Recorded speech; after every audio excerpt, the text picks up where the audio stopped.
नमस्कार मंडळी, माझं नाव निखिल सकपाळ. तर स्वागत करतो आपल्या मी कोकणी किल्ल्या मराठी चॅनलवरती. मागचे तुम्ही ब्लॉग बघितला असाल तेव्हा आपल्या घरी लग्नाची सगळी गडबड लगीन सराई होती आणि आता लग्न तर झालेलं आहे. पण लग्न झालं, सगळं आटपलं, सगळे मुंबईकर गेली मुंबईला. माझे आईवडीलसुद्धा गेले मुंबईला, मी सुद्धा जाईन 1-2 दिवसात.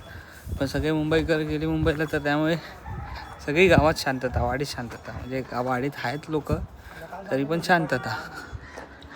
इकडे मंडप होता घातलेला, तो आता निघालाय तर सगळं रखरखाट वाटते. आता हा पण नेट काढायचा आहे, पाऊस येईल आता म्हणून माग पाहिजे करीत नाही ना असं. होय काय.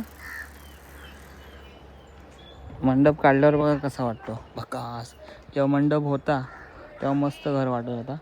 आता मंडप बघा काढलेला आहे तर असा विचित्र वाटतो. विचित्र म्हणजे ज्यावेळेस मंडप घातला जातो, सजावट केली तेव्हा भारीच वाटतं. पण आता हा काल काढला गेला. ॲक्च्युली मंडप काढताना आईवडील वगैरे होते तेव्हा ब्लॉगमध्ये 2-3 दिवस गॅप पडली, कारण मागचे 3 दिवस मी होतो एका सॉन्गच्या शूटला. आणि ते शूट कुठलं आहे, काय सॉन्ग आहे ते मी आत्ता सांगू शकत नाही, कारण प्रोडक्शनचं तेवढं कॉल नाही आलं अजून, परमिशन नाही अजून सांगायची. म्हणून ज्यावेळेस येईल तेव्हा सांगेन. त्यावेळेसचा ब्लॉग पण केलेला आहे, सो ते ब्लॉग दाखवेन. तोपर्यंत आजचा ब्लॉग कंटिन्यू आहे. काय आहे? भात घातलेला एक पातीला, कसला शिजवलेला आपला भात. हां. मग तो फेकून देण्याचा तो सुकट टाकला आणि आता तांदळा टाकायला, मग दळून आणायचा पीठ करून त्याचा. मग काय भाकरी होते? हो, चांगला आहे. एवढा फुकट गेला असता ना भात. आचरण घातलेला भात तो पाकळून परत दळून करून टाकायचा. हा खोबरं, हे नारळ होते ना देवाला वगैरे दिलेलं, हां ते सुकवलेला सुकवलेलं. त्याला होतील मग आता सुकं बरं होतं. खोबरं वापरायला हवं. यावर्षी अजून पाऊस नाही आला आहे, नाही तर गेल्या वर्षी एव्हा पावसाने सगळा ओला केलेला. आमच्या नदीला मे महिन्यात पाणी आलेला.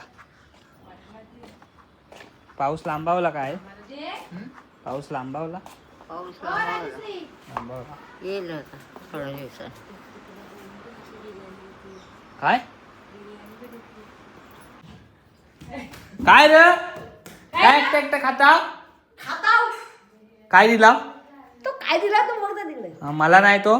तुला तुझ्या दुपारी सकाळी नाश्त्याला बघा फोडणीचा भात आहे. एक तर खिमाट नाही तर फोडणीचा भात असतो. नाश्ता करून घेतो. आहे बसले इकडं. सगळी गेली ना मुंबईत? हो गेली सगळी. कोण राहिला नाही आता. एकटाच राहिलाय. आता मीच राहिला आहे. मला पण पाठवते आहे मुंबईत. लवकरच पाठव, मला नाही यायला. हां, आई पण येणार आहे मुंबईत. संकेत आला आमच्या गावी सॉंगच्या निमित्तानं, शूटच्या निमित्तानं. त्याला गाव फिरवतो, नाही तर म्हणाल गावात आलो फिरवला नाही. उन्हातनं नेतो जरा चला फिरवायला. बघूया कुठं जायचं. आता तू कुठं नेशील तिकडं, आता मला थोडी माहिती तुझा. नदीवर जाऊया दगडा उलटवायला. उन्हात ना संकेतला घेऊन आलो आहे आम्ही केशवराज मंदिर आमच्या गावचं. मी ते येत असतो, आधी आलो की मी संकेतला घेऊन येतो. बोला आलो आहे तर ब्लॉग करूया, कारण केशवराज मंदिरला आजकाल बरीच गर्दी व्हायला लागली, जबरदस्त. लांब लांबून लोक येतात. आंबा पण पडलं इकडं. निसर्गाच्या सानिध्यात असं मंदिर आहे केशवराज मंदिर, म्हणजे विष्णूचं मंदिर. ते तुम्हाला 12 माही इकडे गाईच्या गोमुखातून पाणी वाहताना दिसेल. हा निसर्गाचा चमत्कार आहे आमच्या गावचा. हा इथेच ते रील बघितली असेल ना.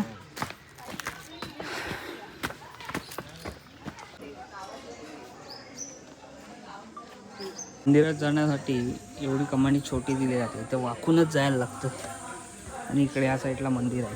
तुम्हाला 12 महिने वाहणारा जिवंत पाण्याचा गोमुखातून येणारा पाणी तुम्हाला दाखवतो. केशव तीर्थ म्हणतो आम्ही त्याला.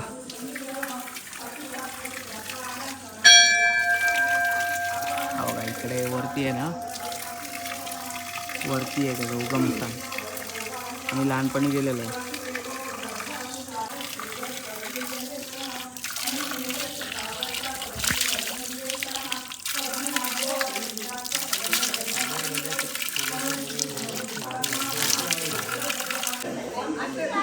आता सध्या मे महिना चालू आहे, त्याच्यामुळे पर्यटकांची पण भरपूर गर्दी आहे. आतमधला मी तुम्हाला दाखवू शकत नाही कारण पूजा चालू आहे.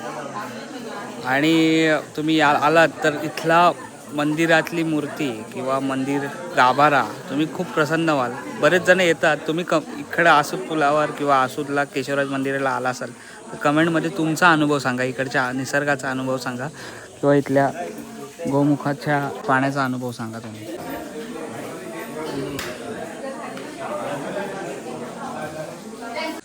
आमच्या शाळेतली लहानपणीची आठवण सांगतो तुम्हाला. आम्ही पहिले इकडे वनभोजनासाठी यायचो. त्या साईडला जेवण करायचं आणि इथे खायचो. पूर्वी वरती जायला आम्हाला अलाउड करायचं, म्हणजे आम्ही जातो पहिले वरतीसुद्धा गेलेलो इथून. पाणी कुठून येतो ते बघण्यासाठी. वरती एक झाड आहे आणि कातळ आहे भरपूर. तर जायला बंद केलं ते चांगलं आहे, पण वरती रिस्की एवढं आहे ना भरपूरच. पण बघा पाणी कसं येतं.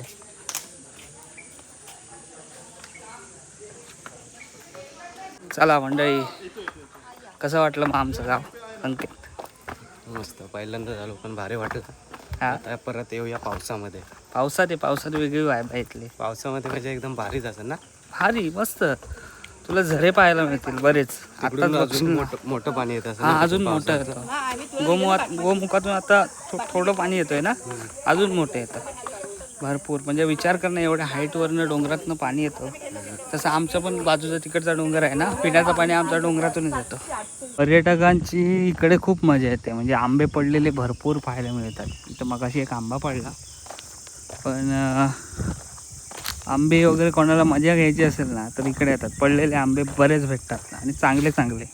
तर काय काय असतात ते पडून खराब झालेले असतात. असे काही काही ताजे ताजे पडलेले असतात ना. बघा हा मगाशी इथं पडला आंबा एक ताजा. हा नाही, इथं कुठेतरी पडला, तो वर पडलाय. काय वांदरांनी पण वाट लावलेलं असतात, असेच पडले जातात. आम्ही पडलेलं खात नाही, डायरेक्ट झाडावरचं. हा बघा इथे एक पडला. हा पडला आहे, हा चांगला आंबा आहे. फक्त पडल्यावर त्याला काही गेलाय. पिकल्यावर कसला तो कलमी, तो पडून आंबा भेटतो ना, तो पण मस्त लागतो. कॅच.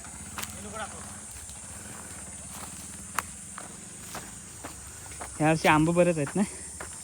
तुमच्याकडे आहेत काय? आमच्याकडे आहेत पण कामाचे नाहीत रे. आमच्याकडे कलमी आंबे बरेच आहेत, बरेच. आता अजून एक मित्र आलेले, एक दोन मित्र. अरे चाट पडली, किती आंब. आई तो डोक्यात पडायचं. चल इथं नाही. आता कुठं जाऊया? कुठं जाऊया? आपलं जाऊया. तू येणार तिकडे, मी येणार. माझ्याकडे आल्यावर मी फिरवतो ना तुला. काय फिरवलंय? कायला मीच फिरवलंय. आबाची बोट. आबाची बोट हो. मग तुला फिरवलं ना, एकच बास. केशवराज मंदिर. कुठं जाऊया आता? बघूया कुठे तरी जाऊया.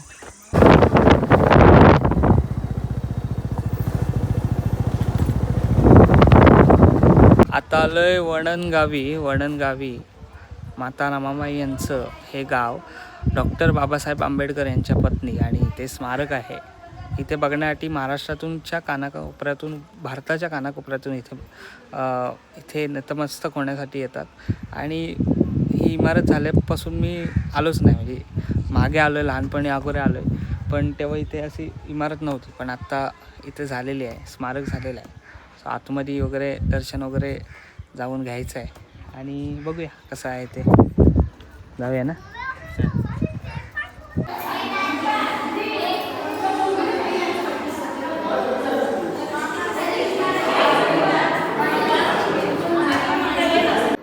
आतमध्ये आलो आहे आम्ही आणि इथे सगळं पाहायला मिळतं. इकडे बघा बाबासाहेब आंबेडकरांची प्रतिमा आणि रमाबाईंची प्रतिमा आणि संपूर्ण त्यांचं जीवन, संपूर्ण त्यांचं तिकडे आयुष्य कसं होतं ते दाखवलं आहे रमाबाईंचं. इकडं बघा, ह्या सगळ्या फोटोंमधून तुम्हाला अनुभव घेऊ शकता. इकडे मी पण फर्स्ट टाईम आलो इकडे. फर्स्ट टाईम आतमध्ये आलो आहे, कारण मागे काम चालू होतं त्यामुळे 2-4 वर्ष येणं झालंच नाही. असं वाटतं. तुला माहीत होतं का इथे आहे ते? नाही, पहिल्यांदाच आलास ना.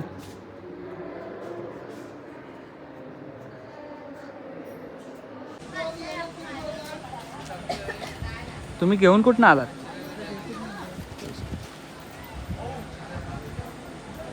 कायचं खायला आलो, थाउजंड राईस तर खायचं हाय. दापोलीत जेवायला आलेला मला नको, बारक्याने दिला नाही काय. मला नको ना.